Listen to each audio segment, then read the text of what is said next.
Yes. Hello, everybody. We are back at World Hope Forum, and I want to introduce you to three students. I with me this beautiful catalog of Design Academy Eindhoven, and it's a very thick book, and I went to the exhibition, and it's really great to see what all the students have made in COVID time, and I was really impressed by the crafts and a lot of really good ideas and really good crafted, and a very nice show, very interesting to see how young people are so positive and have this really good ideas to have change for themselves, just maybe when it's small. And I picked out three students, so our three girls, women, and we will start with Alice Watel, and she has a project. It's about 1 kilogram of textile, and she will explain her vision and with this beautiful book she made and tell you more. After her, we have a talk of Eva Jagerman, and it's called in English In Your Own Hands, and she made a new way of modern knitting machine, but then not on a hand wave that you can do. So she will explain it later. And as last, we have student ROSANA Escobar, and she will tell you something about the unraveling about the coffee bag. Three interesting projects, three different ways of vision, and enjoy, I would say. Alice, welcome.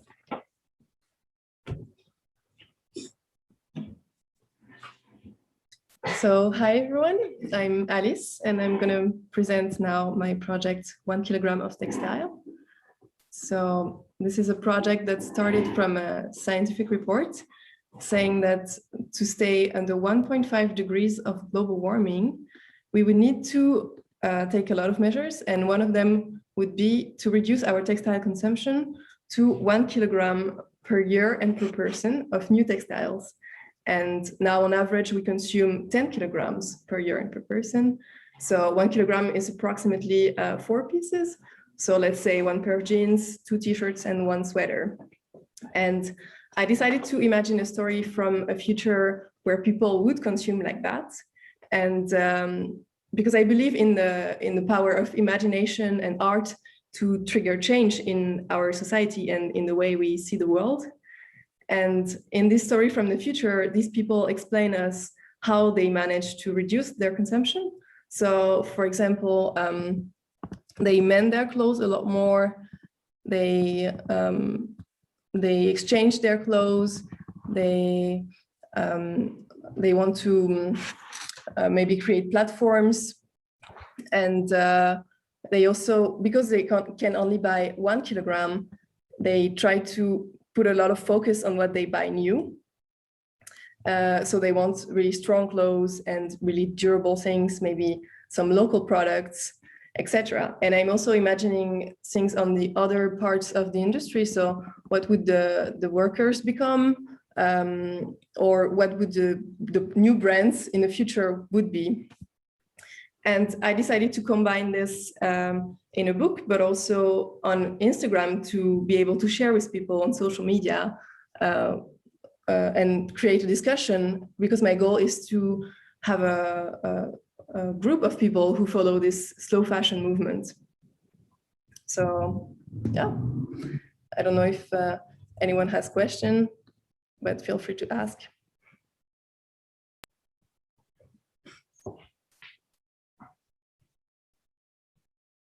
So I see, can you please tell what the book is again? So it's a story from a future where people buy only 1 kilogram of textile per year and per person, and it's called 1 kilogram of textile.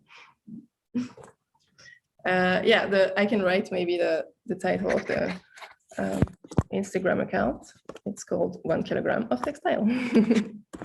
Thank you, Alice. So I think we're going to go to Eva. She is joining us via Zoom.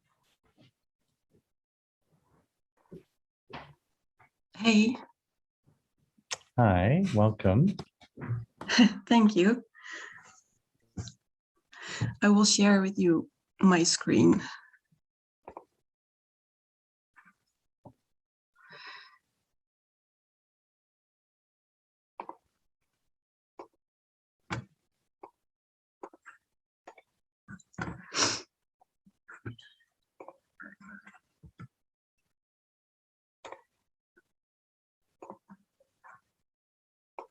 Is it visible for everyone? Yep, perfect. Okay. So hello, my name is Eva. I'm from my home here. Oh. Yeah, I'm recently graduated from the Design Academy in the Department Leisure, and currently I live and work in Teuge in the Netherlands. I'm a social designer, and my ideas start with an encounter or a story or one of my personal values. And from this, I create designs that function mainly as a tool for people to learn things, have an experience, or to create a collaborative environment. And I put the focus on making by hand, preferably with the use of local, natural, and waste materials. I'm going to talk about the project Naar eigen hand, which is translated according to your own hand or at your own hand. And in very short, it's about the knitting technique. It's enlarging the technique of the automatic knitting machine. By enlarging, it's becoming an analog knitting loom, inspired also by the big weaving looms that requires human participation and co-creation. Why I did this? Well, I work with textiles myself a lot, with weaving and sewing and all kinds. And I wanted to learn the knitting technique myself, but the automatic machine, I found it hard to understand. And I felt that I wanted to be more a participant of the making process, because the technique is going automatically, and I missed gaining the knowledge in this sense to learn the technique. So I wanted to bring back the human involvement in general in this making process of knitting, and supporting the making by hand as a step back from the automatic technology. So how did I do this? I enlarged the working mechanism and made it in wood. So by this, you have to adjust the needles manually and work together. Like one person is doing the pushing front and back of the needles, and the other person is guiding the yarn.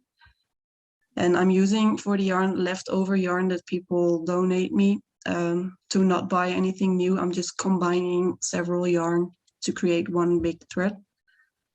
And I'm going to tell you a little bit about the process of how the machine works. So first you collect leftover yarn, can be any size, any thickness, with fluff or with glitter, anything. Then you have to wind it on a bobbin. I have 15 of those, so you can choose 15 colors or different sizes, and then you have to wind them up. And like this, you pull them all together and it creates one blend or one shade. So you combine colors, and you can also design your own patterns by adjusting also manually. If you knit, then you can remove stitches, you can replace stitches, put them in reverse, dropping stitches. You can, by this, I'm learning it myself now as well, because I don't know the whole technique of knitting. So now I'm also learning how you can make different patterns. And then you have to adjust the needles. So by pushing them to the front and pulling them back, normally there would be a handle going over with the automatic machine with a rotation wheel in it that's pushing the handles back and forth automatically. But now you are kind of the drive that is doing this movement. And then through this eye, all the ropes will be collected together to create one. So guide the rope, another person is guiding the rope. And then together you create a knitwear. And the little squares you can see is the weight. So you need to use the weight to pull the fabric down, otherwise the machine doesn't work properly. And the most important thing is that you work together. So one or two persons can manually move the handles, and another person who is standing in the front can guide the thread over the needles, and then you pull them all back, and then in this way you create a loop in a loop in a loop. And then you create this huge enlarged knitwear, which I use as home blankets and for over the bed or the couch or on the wall. And my experience so far, it's creating a meeting environment, because I'm using the machine now for workshops in the daycare center. And it's for people with all different ages, and it's really nice to notice that for old people it's very interesting because they have a memory of maybe their mother knitting or knitting themselves, and for children to learn this technique. And I also notice by working with this machine that you don't have to communicate verbally. Because of the rhythm and the sounds that the machine is making, you can use this as well as a way of communicating, which I really like. So it's accessible for different ages, and step by step, handle by handle, you create. So it's a slow process, but because the technique is enlarged, you get a fast result, which is also nice. And for more information on this project or other projects, you can look at my website. Thank you very much. So I continue with my project. I'm Rosana Escobar, and I will share screen now.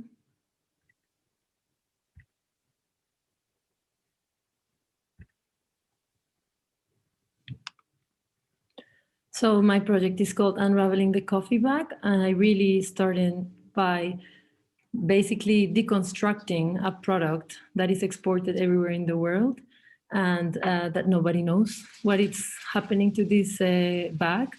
And for me, it was a link to my country and to my hometown, and I really wanted to know what was behind this bag. What is the story that lies behind certain products that we take for granted, and they maybe carry a story and a heritage. So I started by unraveling this bag and tracing the material back to its context, which really took me back to Colombia, where I studied the plant fique. This is an agave plant. It grows from 0 to 3,000 meters, making it a really wide distribution of where it extends. It actually grows with no water. It doesn't need any irrigation system. And it's a very sustainable fiber, and it has been very close to the people and to the native people for centuries. I wanted to also see what was the relation with the plant itself, and it's a plant that lives around 70 to 80 years. So it allows harvesting to be harvested every 4 months, which keeps this really almost a lifespan relation. The problematic of this material and of this fiber is that the fiber has been completely devaluated since today it's in the service of another industry, in the service of coffee grains. So people don't want to grow it anymore. And it has not been explored its potential, but the market is huge. So it's a vulnerable plant and fiber to disappear, because the moment that coffee bags decide to be not made by coffee by fique, but by plastic, it can easily be that 80,000 families are actually depending on this material. But I also wanted to explore what are the opportunities in the in-between, because sometimes we think about sustainability only on the afterlife of a product, but what happens when we actually connect again with the beginning, with the raw form of a material, with the identity as a plant, and that it carries actually heritage and local knowledge. So I went back to Colombia. I studied also how the fibers are extracted from the leaf. They get hanged and washed and extended. And I saw a beautiful quality here that as the plant actually ages, it turns darker. It has all these darker shades, which of course are not used for the making of coffee bags. We also have industries that standardize products and materials, and they discard some of these qualities that are actually beautiful information for us to connect to objects. When the fiber is also combed, there's a byproduct happening here that the fiber is tangled. I have some in my hand, like a cloud. So it tangles and tangles, and I wanted to see the qualities of these to felt it and to create actually like a plant skin. So I explored this felting technique, pressing the fibers together and creating a new material from this. And I also saw how the farmers actually packed in this material to transport it from one place to another. And I saw that there was a beautiful technique developed, a craft developed around the transport. And I wanted to give it actually another purpose, another use. So I made stools and benches with the raw material, where also the material shines. And it also has this kind of, it's very appealing, and it has this almost horsehair look. So I really like that. And I also worked in collaboration with a craftsman, because I also see the value in adding to an object, that an object also is a carrier of knowledge and of tradition. So yeah, to summarize the talk and the project, I think that, I think it was for me very important how can global markets actually support and be in touch with local ecosystems. Where are we placing value? Where do we put value? Do we put value still on these developing economies, or do we want to also that these economies are supporting a new way of thinking, also that it's way more in touch with our beliefs and our consciousness of the planet? Thank you so much for listening. And if anyone has a question.